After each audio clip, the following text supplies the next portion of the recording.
ไกลแม้ความรักยังมีอยู่ตรงนี้ก้าวตามหัวใจต่อไปคนนั้นคงมีจริง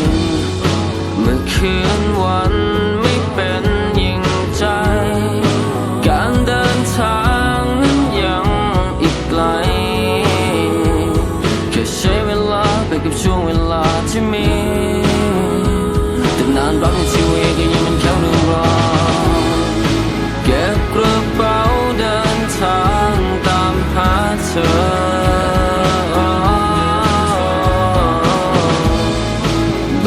ความรักที่มีเพื่อรอ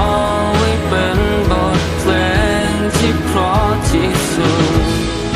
แม้คืนวันเปลี่ยนเลยไม่เหมือนเดิม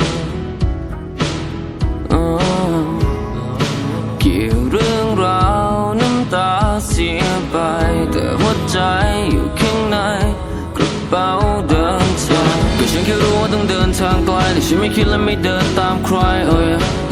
ถ้าใจหมายและไม่ตรงใจกันฉันคงต้องไปเพื่อหาแค่ที่ตรงปลายทางทั้งที่เรื่องที่เรามันก็ดีแต่ว่าถึงเวลาเรามันก็จางเป็นไงทุกทีฉันก็ต้องการจะหาสักวิธีที่ไม่ให้เรานั้นจำเป็นต้องลาฉันว่าไม่มีและฉันไม่มีทางที่จะวิ่งตามเธอไปแค่ขอให้ฉันได้ใช้ชีวิตฉันได้ตามอำเภอใจ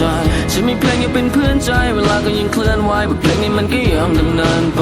ความทรงจำมันแค่ชั่วคราวฉันคิดมันเป็นเรื่องราวที่เราคงไม่ลืมที่เราเคยไปด้วยกันมาสุดท้ายมันก็เริ่มจางและทุกอย่างมันคงจะไม่จริง